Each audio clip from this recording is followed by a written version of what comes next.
नमो तस्सा भगवतो अरहतो। नमो बुद्धाय। मैं आरपी सिंह आप सभी का हार्दिक स्वागत करता हूं हमारे विशेष कार्यक्रम धम्मदीप में। दर्शकों, धम्मदीप में कल हमने बात की थी कि दैनिक जीवन में बौद्ध धम्म की क्या आवश्यकता है और इसके अनुसार कैसे अच्छा और सुखी जीवन व्यतीत करें। अब इसी श्रृंखला को और आगे बढ़ाते हुए हम कुछ छूटे हुए महत्वपूर्ण तथ्यों को आपके समय रखेंगे जो कि समय अभाव के कारण कल हम नहीं दिखा पाए थे। तो आज उसी से आगे बढ़ते हुए हम सीधे भंते जी के पास चलते हैं और बचे हुए महत्वपूर्ण तथ्यों को आप तक पहुंचाते हैं। लेकिन आपने देखा होगा मनुष्य का मन चंचल है, दूर दूर तक जाने वाला है। कई सारी बातें उत्पन्न होती रहती है, एक पूरी नहीं हुई दूसरी शुरू हो जाती है, दूसरी पूरी नहीं हुई तो तीसरी शुरू हो जाती है। यह मन में आई हुई कई बातें हैं। इसे तथागत कहते हैं कि एक धर्म चित्त का अभ्यास जो कि एकाग्रता के लिए है, उस एकाग्रता की प्राप्ति के लिए लगे रहो। और जब ये चित्त की एकाग्रता आ जाएगी तो आपके सभी काम अच्छे हो जाएंगे। इसलिए चित्त को चंचल मत बनाओ। उसका कैरेक्टर, उसका लक्षण तो है ही चंचलता, लेकिन उस चंचलता पे संयम बरतना, उसको नियंत्रित करना, ये हमारा काम है। और इसको हमें समझना और सोचने की कोशिश करना कि ये कितना हमारे लिए ज़रूरी है। यह दूसरों के लिए जितना ज़रूरी है उतना मेरे लिए भी ज़रूरी है, जितना मेरे लिए ज़रूरी है उतना दूसरों के लिए भी ज़रूरी है। इसलिए तथागत कहते हैं दीर्घ काल तक अभ्यास करो, हर दिन अभ्यास करो, एक दिन नहीं। यानी मंडे है इसलिए धम्म का आचरण, और संडे है तो उसको भूल जाना। कहते हैं कि मंडे से लेके संडे और संडे से लेके वह सैटरडे तक पूरी तरह से धम्म के आचरण को करने के लिए हमें लगे रहना। कई बार आपने महसूस किया होगा, लोग बीमार पड़ते हैं तब उन्हें याद आता है कि अभी हमें धम्म की तरफ जाना चाहिए। किसी को कोई मुझे बचा तो ले, तिनका का सहारा, लेकिन उसके पहले उसके मन में कोई ख्याल नहीं आता। इसलिए धम्म जो है बच्चों के लिए, जवान के लिए, बूढ़ों के लिए, महिलाओं के लिए, पुरुषों के लिए, किसान मजदूर के लिए, सब के लिए है। और वो जब समय खराब आ जाए तभी नहीं, स्वस्थ रहते हुए भी स्वस्थता के बारे में विचार करना। बीमार आदमी स्वस्थता के बारे में विचार करता ही है, लेकिन स्वस्थ रहते ही स्वस्थता के बारे में विचार करना, तो उसका लाभ जो है वो हमें ऑटोमेटिकली होते रहता है। अंदर से ही वो मजबूती आती रहती है, उसका फ़ायदा हमें मिलते रहता है। इसलिए यह दैनिक जीवन को हम एक अच्छा जीवन बनाएं। दिन तो वो सब एक ही जैसे होते हैं, कोई दिन इधर उधर नहीं है।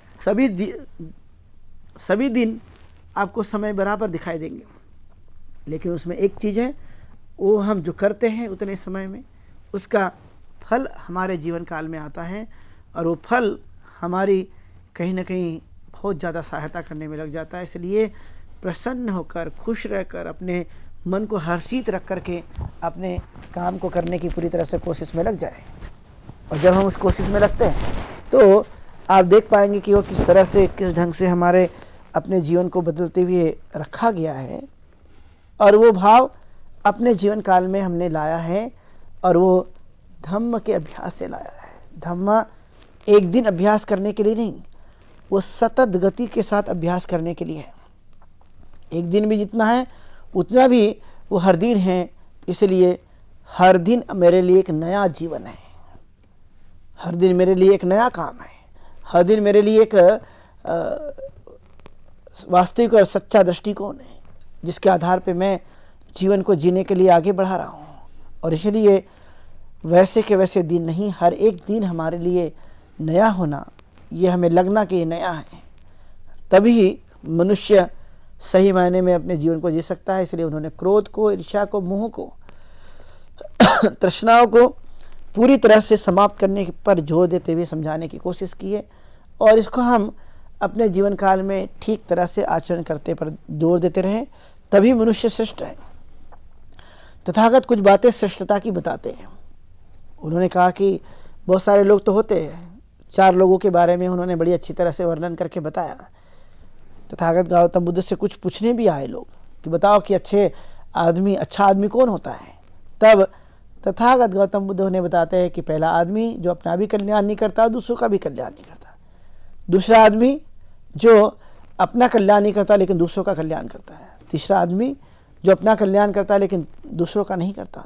चौथा आदमी जो अपना स्वयं का भी कल्याण करता है और दूसरों का भी कल्याण करता है। तथागत कहते हैं यही श्रेष्ठ आदमी है जो अपने साथ साथ दूसरों का कल्याण करता है, और यही चीज़ें हमें देखने के लिए मिलते रहती है। इसलिए हर दिन धम्म की एक ज़रूरत महसूस होती है, और हर दिन ज्ञान बढ़ाने के लिए आपने देखा होगा कि एक तो धम्म का अभ्यास, परित्यदेशना का आयोजन, अपने घरों में भिक्षुओं को आमंत्रित करके उनसे संस्कार सीखना, उनसे ज्ञान अर्जित करना, ये अत्यंत जरूरी है। दैनिक जीवन में खास करके बौद्ध धर्म की आवश्यकता के तौर पर जब हम देखते हैं तो आपने देखा होगा कुछ मूलभूत बातें हमें करना जरूरी होता है। एक तो हमें अपने घर को साफ सुथरा रखना, मूर्ति स्थापित करने के लिए जगह तैयार करना, उसको भी अच्छी तरह से सजाना, उसको भी अच्छी तरह से स्थल को आकर्षित बनाना, और तब मोमबत्ती लगा करके, अगरबत्ती लगा करके तब भिक्षु संघ के माध्यम से परित्यदेशना सुनना।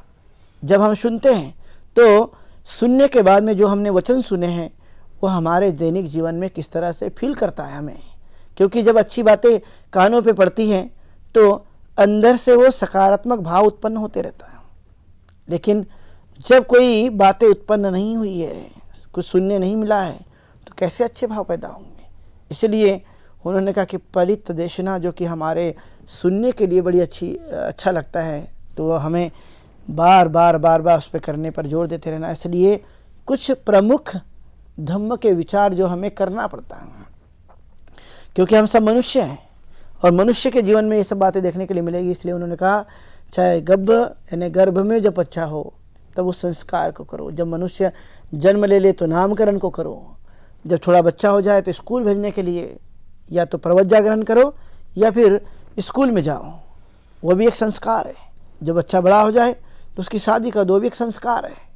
मृत्यु हो जाए तो मृत्यु का भी संस्कार है। इस सब में किसी भी प्रकार का कोई कर्मकांड नहीं, अंधविश्वास नहीं, पाखंड नहीं।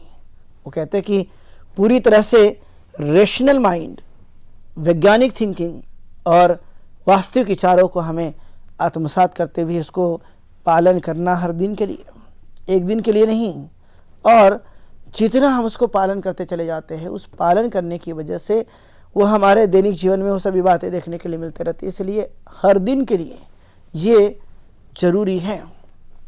कुछ शपथ हमें लेना चाहिए कि मैं हर दिन खुश रहूँगा, मैं बुद्धिमान बनूँगा, मैं किसी को हानि नहीं पहुँचाऊँगा, मैं सबके प्रगति के लिए मैत्री भावना का अभ्यास करूँगा, करुणा का अभ्यास करूँगा, और मैं सभी बुरे विचारों से बचते रहूँगा।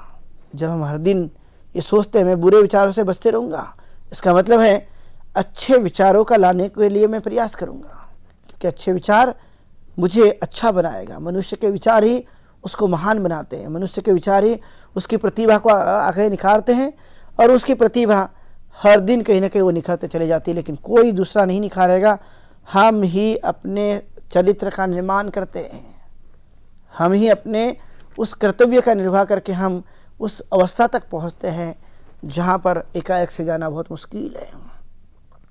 सद्धम्म का अंगीकार करने से सन मार्ग की तरफ में बढ़ता है। इसलिए धम्म हमेशा सिखाता है आगे बढ़ो, मैत्री रखो, प्रज्ञा रखो, करुणा रखो, प्रेम रखो, दया रखो, अच्छी भावना बनाते रहो। तो यह शिक्षा जो हमें मिलती है वह कहीं ना कहीं तथागत गौतम बुद्ध के उन सभी वचनों से, उनके दिशा से हमें प्राप्त होते रहती है। इसलिए यह स्वाभाविक तौर पे हर दिन के लिए, दैनिक जीवन के लिए धम्म हर दिन के लिए, एक दिन पालन करके छोड़ नहीं देना।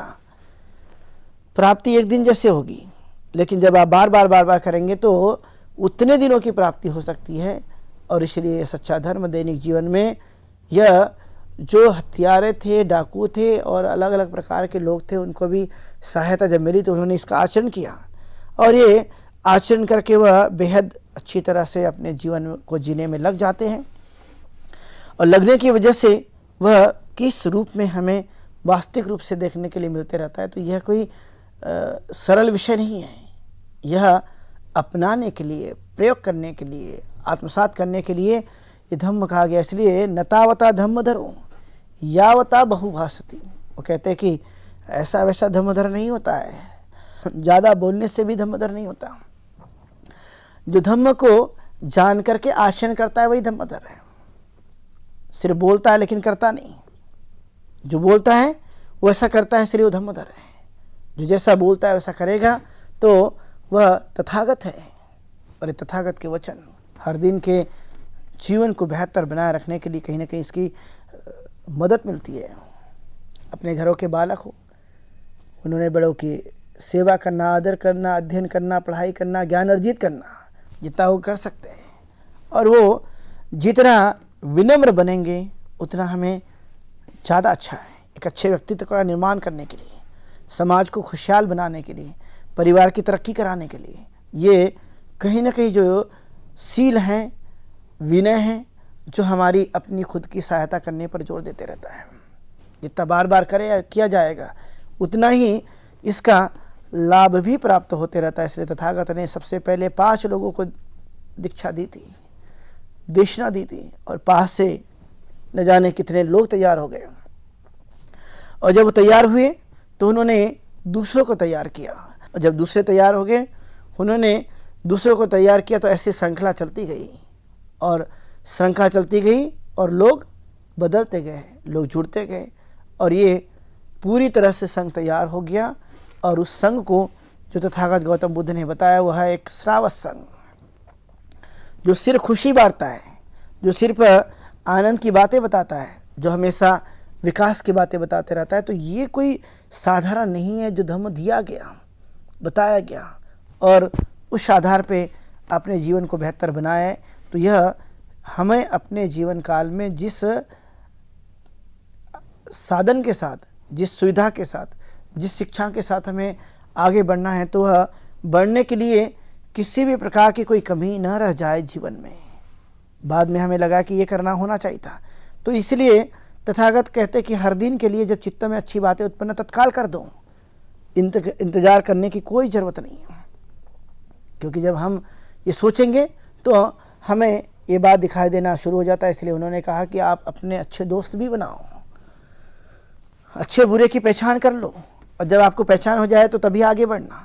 यदि नहीं पहचान हुए तो जहाँ हैं वहीं रुके रहना। इसलिए कहते हैं कि दोस्त वो है जो हमेशा सहायता करे, दुख हो या सुख हो तब भी मदद करे, सहानुभूति बरते, अच्छे मार्ग को दिखाए, गलत रास्ते से मुक्ति दिलाए।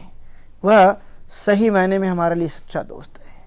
लेकिन यदि उसने ऐसा नहीं किया तो आप दैनिक जीवन में देखिएगा कि आप खुद जानिए कि हमें ऐसे दोस्त बनाना है, नहीं बनाना है, मित्र रखने हैं या नहीं रखने हैं। लेकिन हम कम से कम उस अभ्यास को तो पुख्त करें, मजबूत करें, उसे आगे बढ़ाएं। और ये बढ़ाया जा सकता है। इसलिए हर दिन ज्ञान बढ़ाने के लिए हमें कष्ट करना, मेहनत करना और ऊंचा से ऊंचा ज्ञान हासिल करने में किसी भी प्रकार की कोई कंजूसी नहीं दिखाना चाहिए। कंजूसी दिखाई गई तो आप जान पाएंगे कि किस किस तरह से हानियां संसार में होते रहती है और वो कितने सारे कष्ट पहुंचाते हैं। लोग मानते हैं अलग अलग चीज़ों को, लेकिन तथागत ने उन चीज़ों को मानने से इनकार कर दिया। वे कहते हैं कि आप सब लोगों को अपने जीवन की तरफ में आगे बढ़ना चाहिए, उसी में आपको खुशी ढूंढनी चाहिए। जहाँ लोग खुशी ढूंढते हैं, पत्थरों में, नदियों में, तालाबों में, झील झरनों में, पर्वत पे, तथागत कहते नहीं, भीतर है। भीतर की खुशी जब बाहर प्रकट हो जाएगी तो आनंद उत्पन्न होगा। इसलिए बाहर खुशी ढूंढने की ज़रूरत नहीं, यह खुशी अंदर है। और उस अंदर को हम जब सही मायने में ठीक कर देते हैं तो उससे वास्तविक रूप से वो चीज़ें हमें प्राप्त होती रहती है। इसलिए तथागत गौतम बुद्ध ने हमेशा इस बात पर जोर दिया। इसलिए धम्म एक बड़ा व्यापक है, धम्म की संस्कृति बड़ी व्यापक है, और ये व्यापकता में ही मनुष्य को जब देखते हैं तो आप देखेंगे कि ये कितना कितना सरल बनते चले जाता है। जटिल से सरल बन जाता है और सरल से अति सरल बन जाता है, और वो अति सरल से मनुष्य, जो भी मनुष्य इसको समझता है, आचरण करता है, वो भी उसी तरह से बन जाता है। इसलिए धम्म का अंगीकार ये बेहतर मार्ग है। आपने देखा होगा बहुत सारे जो लोग हैं कैंसर, टीबी और एड्स और कई सारी ऐसी बीमारियां हैं जो समाज में फैली हुई देखने के लिए मिलती रहती है। रोज आए दिन असंख्य लोगों की मृत्यु हो रही है और ये आपने देखा होगा इसका कारण क्या है।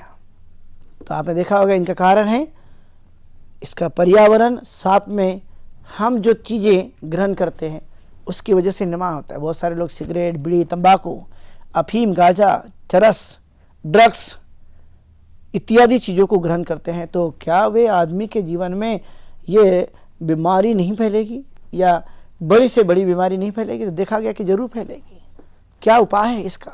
तो तथागत कहते हैं एक ही कसौटी है मेरे पास कि उस तरह का सेवन मत करिए जो हमें हमारी इंद्रियों को, हमारे शारीरिक क्षमताओं को उत्तेजित करके उसे नष्ट कर देता है। वहाँ पे बिल्कुल भी नहीं होना चाहिए। तो इस तरह का एक अभ्यास जो कि मनुष्य के जीवन काल में एक बड़ी गहराई से देखने के लिए मिलते रहता है। इसलिए धम्म ही है जो आपको एक मार्गदर्शन देगा, विचार देगा और आप वैसे करने से बच सकते हैं। इसलिए लाखों करोड़ों की जान बचाई जा सकती है।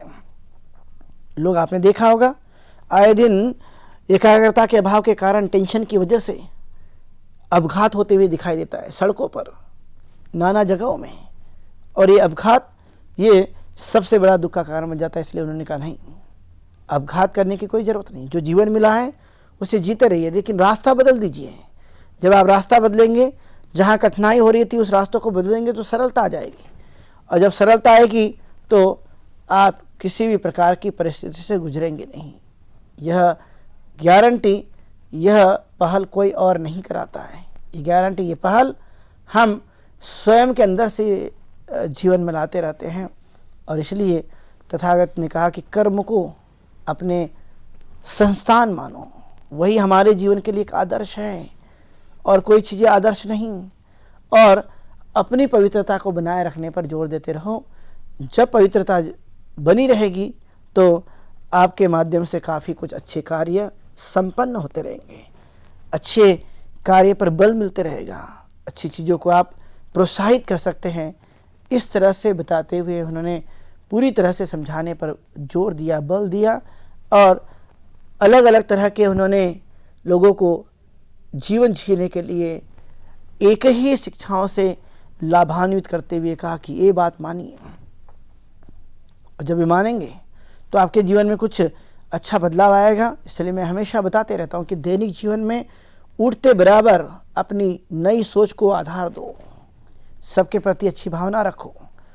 सूर्य की किरणें जैसे ही सभी जगह पड़ जाती है, जब वो पेड़ पे, पौधों पे जब पड़ती है तो खिल जाते हैं, उसके अंदर में एक ताकत आ जाती है। उसी तरह से धम्म एक ताकत का नाम है। जो भी आदमी इसको ग्रहण करता है, उसके संपर्क में आता है, तो उसके अंदर में एक नई चेतना जागती है और वो नई चेतना उस कार्य के लिए, उस सुधार के लिए, उस परिवर्तन के लिए पूरी तरह से मदद करते रहती है। इसलिए तथागत ने इसी बातों पर जोर देते हुए समझाने की कोशिश की, बताया। चाहे वो लड़का हो, लड़की हो, पति हो, पत्नी हो, भाई हो, बहन हो, सास हो, ससुर हो, माता पिता हो, कोई भी घर के सदस्य हो, सभी यह एक प्रकृति की संतान है। माता पिता की तो है, जन्म देने वाले हैं, लेकिन इस प्रकृति के भी वो संतान है, क्योंकि प्रकृति भी उन्हें कुछ देती है। वो बिना प्रकृति के कुछ रह नहीं सकते। और जब ये प्रकृति यहाँ होगी, सभी चीज़ें आपको यहाँ देखने के लिए मिलेगी, तो पूरी तरह से आप देख पाएंगे कि मानवीय रूप से मनुष्य के जीवन में किस तरह के एक बड़ा बदलाव, किस तरह से एक सुधार, और वो पूरी तरह से अपने आप को किस तरह से बना रहा है। इसलिए प्रसन्नता, आनंद का भाव उठने दीजिए, आनंद लेते रहिए। और जब ये प्रसन्नता बनी रहेगी तो कई चीज़ों को आप छुटकारा दिला सकते हैं। एक तो टेंशन दूर हो जाता है जो हर दिन बना रहता है, क्योंकि टेंशन तो ये सबसे बड़ी समस्या है। ये कोई साधारण समस्या नहीं, जिसकी वजह से न जाने कितनी सारी बीमारियां उत्पन्न हो रही है। यह एक सबसे बड़ी चीज़ें दूर हो जाती है। और वो मनुष्य के जीवन काल में जब वो धम्म आता है तो धीरे धीरे हम इसको समाप्त कर देते हैं। टेंशन मुक्त जीवन, ये सबसे बेहतर जीवन।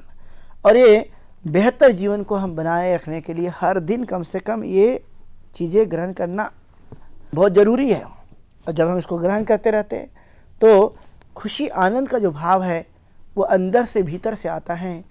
जिस तरह से संसार में सभी चीज़ें खिलते हुए दिखाई देती है, वैसा मनुष्य तरोताज़ा होता है, अपने लिए नहीं, क्योंकि वो प्रकृति ने उसे इस तरह से रूप दे दिया, इसलिए वैसा बना रहता है। और उस रूप को, उस पद्धति को हम इस तरह से अपना करके हम श्रेष्ठ जीवन को जी सकते हैं। तथागत ने बताया दैनिक जीवन में क्या करें, भलाई का काम करें, बुराई का नहीं। मेरे से जितनी भलाई हो सकती है उतना काम करना। तो कहते कि दान देना चाहिए, दान देने से वह खुशी मिलती है, अच्छी चीज़ें मिलती हैं। खुले हाथ देकर, कंजूस के रूप में नहीं, मन को दुखी बनाकर नहीं। मैं अपने जीवन में अपने मन से, प्रसन्नता से, अच्छे भाव से दान करता हूँ तो उसका फल भी मुझे प्राप्त होता है। इसलिए हर दिन कभी न कभी हमें सहायता करना दूसरों की, यह हमारे लिए पुण्य अर्जित करने के लिए होता है। और धम्म का उद्देश्य ही है, हर दिन मनुष्य के जीवन काल में वह सुख को बढ़ाना, अच्छी वृद्धि करना, पुण्य को बढ़ाना, ये धम्म का उद्देश्य है। और तब वो आदमी जैसे जैसे वो पालन करता है वैसे वैसे वह सुगति के रास्ते पर पहुंचता है, निर्वाण के नज़दीक हो जाता है। तो कोई आदमी सगदागामी, अनागामी, कुछ श्रोतागामी और अरहत बन जाते हैं। ये चार लोकोत्तर अवस्थाएं प्राप्त हो जाती है जीवन काल में। और इसलिए तथागत ने पूरी तरह से अपने धम्म को हर दिन जीवन को जीने के लिए बराबर प्रेरित किया। वो क्या कहते हैं कि चार आर्य सत्य को ठीक तरह से जानो, दुख के मूल स्रोतों को जानो। तो कहते हैं कि दुख किन कारणों से, तो जन्म लेना दुख है, बीमारी दुख है, बुढ़ापा दुख है, मृत्यु दुख है, और अप्रिय लोगों का मिल जाना दुख है, प्रिय लोगों का बिछड़ जाना दुख है, और यह मनुष्य के जीवन में जो इच्छा रखते वो चीज़ें न प्राप्ति दुख है। तथागत ने कहा कि ठीक है, ये कोई बात नहीं, लेकिन इसको आप मिटा सकते हैं। तो उन्होंने कहा कि जीवन को तो समझो, जीवन के रहस्य को समझो, जीवन की सच्चाई को समझो, जीवन को ऐसे ही व्यर्थ में न गवाओ। जो आदमी व्यर्थ में जीवन को गवा देता है वो व्यर्थ बन जाता है। जो मनुष्य जीवन को मानता है कि अच्छा है, कीमती है, तो उसका लाइफ कीमती बन जाता है, और वो जीवन पूरी तरह से जब वो बेहतर होता है, अच्छा होता है, तो उसके मुताबिक वह आचरण करने के मुताबिक, उस तरह से व्यवहार करने के मुताबिक जब आप देखेंगे तो आपको उसके जीवन में एक बेहतर प्रभाव देखने के लिए मिलते रहता है। इसलिए वह हर दिन के लिए अपने जीवन को उस ओर आकर्षित करते रहे, बनाएं, ढाले उस साँचे में, और समझे कि इस तरह का मेरा जीवन है और मैं इसे जीने पर जोर देते रहूँगा। और जब मनुष्य के अंदर में भाव पैदा होता है, नहीं मैं तो सब कई भौतिक पदार्थों से मिलकर बना हूँ, मेरा अकेले से जीवन नहीं बना है, यह कई शक्तियाँ इसमें जुड़ी हुई है जिसके कारण जीवन मिला हुआ है। तो उन्होंने कहा कि दया के भाव को बढ़ाओ, हर दिन दया करो, एक दिन करने की जरूरत नहीं है, हर दिन भाव उत्पन्न होना चाहिए। करुणा का भाव भी हर दिन उत्पन्न होना चाहिए, मैत्री का भाव भी हर दिन उत्पन्न होना चाहिए। जब जब भी हम इसको बढ़ाते हैं तब तब हम अंदर से, हमारे अंदर की भाव की शक्ति जागती है, उसके परिणाम तो बड़े सकारात्मक होते हैं। आयु बढ़ने से, बल बढ़ने से, सुख बढ़ने से, वर्ण बढ़ने से, चारों तरफ से लाभ ही लाभ, क्योंकि मनुष्य वैसा करते चला जाता है। और इसीलिए उन्होंने धम्म के रास्तों पर बल देने के लिए मनुष्य को प्रेरित किया। करते रहिए पालन, और जब आप पालन करते करते जब जीवन गुजरता है तो हमें वो सकारात्मक दृष्टि के आधार पर जीवन को जीने की वजह से सुगति की तरफ में बढ़ने वाला जो भाव है वो हमें प्राप्त होते रहता है। कोई अलग से प्राप्त नहीं होता, कोई आसमान से नहीं आता है, अपने भीतर की उस शक्ति को जगाने से होता है। और जागते हैं जब हम इस चीज़ों को समझते हैं तो यह एक ऐसी विचार शक्ति जो हमें हर दिन ज्ञान और चिंतन को बढ़ाने में मदद करती है। ज्ञान जो सभी जगह पूजा जाता है, और चिंतन जो अंदर की ताकत को बढ़ाता है, सभी सच्चाई से मनुष्य को जोड़ता है, और गलत बातों को पूरी तरह से त्यागने पर हमें प्रेरित करते रहता है। तो यह एक भाव जो कि मनुष्य के जीवन के लिए बनाया गया, और वह दैनिक जीवन में यही सच्चाई है जीने के लिए। इसलिए जब भी कोई हमारे संत बार आ जाए, कोई ऐसे महापुरुषों की जयंती आ जाए, उनके विचारों को याद करते हुए हर दिन हमें स्मरण करना। इसलिए मैं हमसे हमेशा बताता हूँ कि जीवन के कोई ऐसे पहलू जो हमारे सुखद बन गए थे, जीवन के पहलू ऐसे जो आनंद उत्पन्न करके गए थे, उन पहलुओं को याद करो। मैं ऐसा था, इस कारण से मुझे ये खुशी प्राप्त हुई है। तो उस खुशी की वजह से, आनंद की वजह से आप जान पाएंगे कि स्मरण से उस भाव को जग जाता है, और वो भाव जगने की वजह से फिर से हमारी एनर्जी उसके साथ जुड़ जाती है। और ये एनर्जी एक इतनी पावरफुल एनर्जी हमारे दैनिक जीवन को अच्छे ढंग से जीने के लिए बार बार प्रेरित करते रहती है, अच्छाई की तरफ लेकर जाते रहती है। और इसलिए तथागत ने इस धम्म को मध्यम मार्ग कहा कि मेरी शिक्षा मध्यम मार्ग की शिक्षा है, हर दिन अपनाओ। तो क्या अपनाना है? सम्यक दृष्टि रखो, सम्यक संकल्प रखो, सम्यक वाणी बोलो, सम्यक कर्म बनाओ, सम्यक आजीविका बनाओ, सम्यक व्यायाम रखो, और सम्यक स्मृति रखो, और सम्यक समाधि रखो। ये धम्म की जो 8 बातें, जो भी मनुष्य इसको अंगीकार करता है, जो मध्यम मार्ग है, इस मध्यम मार्ग की शिक्षा उस आदमी के लिए एक बेहतर शिक्षा बन जाती है। और इसलिए वो आदमी कभी टूटता नहीं, जुड़ता है, मजबूती के साथ बढ़ता है, और वह तेजी के साथ में अपने जीवन को सुंदर बना लेता है। अच्छी सुंदरता अच्छे भाव के कारण उत्पन्न होती है। वह लोग अधिकतर बाहरी सुंदरता पर बात करते, तथागत कहते नहीं, बाहर जितना सुंदर है अंदर भी उतना ही हो। अंदर से सुंदर है तो बाहर भी उसका जगत सुंदर हो सकता है। इसलिए अष्टांगिक मार्ग, जो कि एक सम्यक मार्ग उन्होंने बताया और उस पर चलने के लिए प्रेरित किया। तथागत कहते हैं कि इससे बड़ा कैसे सुखकर हो सकता है। ये तो बहुत ही श्रेष्ठ बातें हैं। और जब वो श्रेष्ठ बातें जानता है, समझता है, और उसके कारण फिर वो आचरण करता है, तो उसके जीवन में मध्यम मार्ग रहता है, धम्म आता है। और इसलिए दैनिक जीवन में धम्म की बहुत आवश्यकता है। सभी समस्या को दूर करने के लिए धम्म हमारी पूरी तरह से सहायता करता है। इसलिए आज हम लोगों ने दैनिक जीवन में धम्म की आवश्यकता के ऊपर में हम लोगों ने विस्तार से चर्चा की है। आप सब लोगों ने सुना है। सबके प्रति ढेर सारी मंगल कामनाएं। आप सुखी हो, दीर्घायु हो, स्वस्थ रहें, ऐसी मंगल कामना करते हुए बहुत शुभ मंगल। भंते जी, बहुत बहुत धन्यवाद। साथियों, आज के इस विशेष प्रोग्राम में इतना ही।